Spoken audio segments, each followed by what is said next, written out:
Hey, what's going on, guys? Jay here from Easy Blade. Today is the cordless trimmer showdown. It's going to be the Andis GTX-EXO versus the babyliss FX trimmers. Let's get into it. All right, guys, before we get into the cutting aspect of the clippers, I know everybody wants to know how they cut. Let's get into a little bit of history about these trimmers. Now, Andis, we have to respect Andis because Andis has been around. It's a cutting icon. Barbers have been using the Andis clippers and machines for years. But then we got to step back and we got to give Wool lots of respect, because Wool was the first one to come out with a cordless machine. Wool absolutely changed the game with a cordless barber machine. Now, there have been machines that have been cordless before, but Wool came out with that barber strong clipper that was cordless. Followed by that, babyliss came out with the trimmers and the clippers as well, and they killed the game. Andis was a little bit behind in releasing a cordless trimmer and a cordless clipper, and they came out with the Andis Master cordless, and then they came out with the Andis T-Outliner cordless as well, which did really well for a lot of Andis fans. But a lot of Andis fans really like and were used to the way the Andis clippers cut corded. Wool came in and killed the game with the cordless, and then babyliss came right after that and started destroying the game with this particular trimmer and also their cordless trimmers. Babyliss has been around for a long time. For a lot of you guys that don't know, they are off the back of Conair clipper. They are a company powered by Conair. So this is the, I guess, the more premium line, because barbers don't use Conair to cut hair. So I guess babyliss is the premium clipper for Conair. Now let's talk about the trimmers. Now I want to say with the babyliss, since they were like the first ones to really kill the game with this, I want to say the weight on it is very nice. It has great grip on it. Once you start cutting with these, you get really used to that grip on the machine. They knew exactly what they were doing when they did this. They also made the area of the blade, the top part of the machine, very thin. You can kind of see when you're lining your customer up. They really knew what they were doing when they designed this, and one of the reasons why they did, because they chose a lot of barbers to be their ambassadors for their clippers. I'm almost sure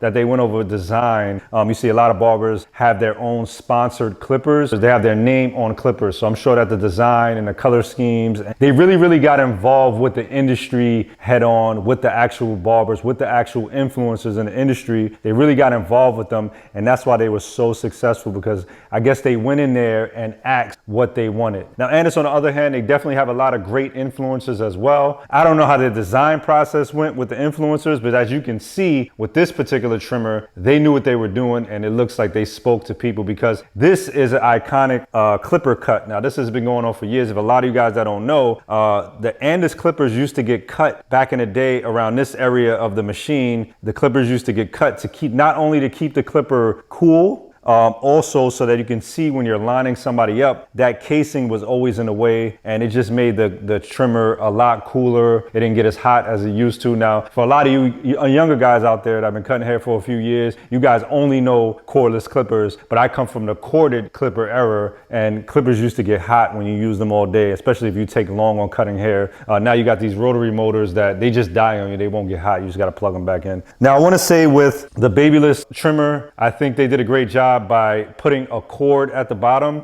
where you're able to, if your machine dies, you can plug in the cord and you can still line people up. You can just plug in your cord and still use the trimmers. Now, on the other hand, Andis has went ahead and put a dock as a charger, which is awesome as well. It's kind of like the gift and the curse, because you got the dock where you could just place your clipper on the dock, which keeps your station nice and clean and keeps your station organized. You could just put your clippers on the dock. They did the same thing with the Andis Master. They have a dock on there as well. Correct me if I'm wrong in the comments. Andis does not have that cord that you can just plug in and continue to cut hair. I guess after the machine is dead, you got to put it back on the dock and move on to your next machine. Now, when it came time to babyliss, they did a great job. Like I said, again, with the grip. With Andis, what I feel is the machine is very slippery.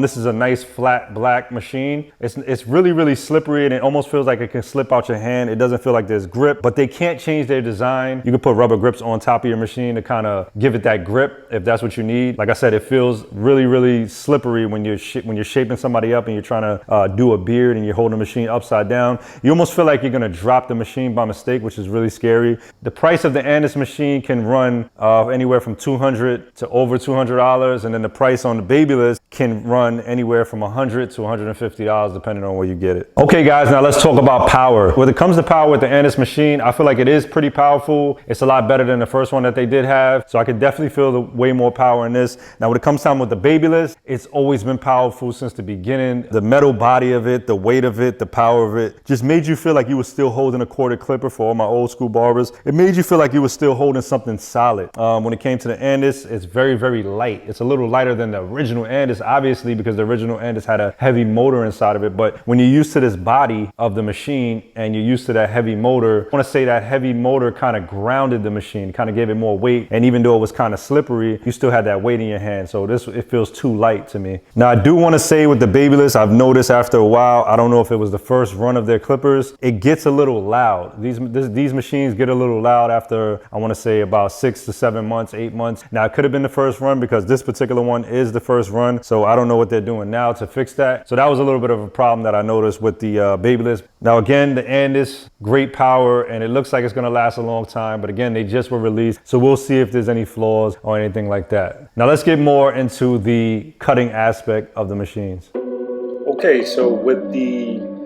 Andis TI line over here, nice crisp cut. I did have to line up the blade. I did have to adjust the blade, zero gap it, and basically, you know, make sure that it's all lined up. Just like any machine, I do that with every machine. A lot of people did say that they got this clipper right out the box, really, really lined up and sharp.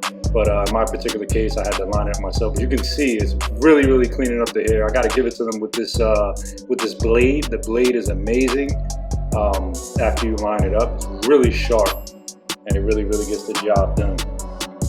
As you can see, I'm cutting through a thick set of hair. Same thing on the beard. Great on the neck. Taking off the hair like nothing. Hair is coming off like butter. Again, you got to know how to adjust it. If you guys are interested in learning how to adjust it, there is a video on the channel that shows you how to adjust your Andis EXO TI liner. And the same thing up here. Look at that, nice and sharp. I got it to where it needs to be. The customer's comfortable, and it's just a very good machine. But again, very slippery at this point. You might want to get some grips for it if you're going to use it. That grip will have it so that you won't feel like it's going to fall off. And that, you know, you can see it's nice and sharp. Pretty much cleans up the hair right off. All right, let's move on to the babyliss. Same thing, nice and sharp. Cleaning up the hair really nice. I did notice when you go to the bottom of the neck, and a lot of people have been complaining about this, the blade pulls a little bit. That's what I've noticed about the babyliss blades. They do pull, so you got to be careful with that. But other than that, guys, it's a great machine to work with.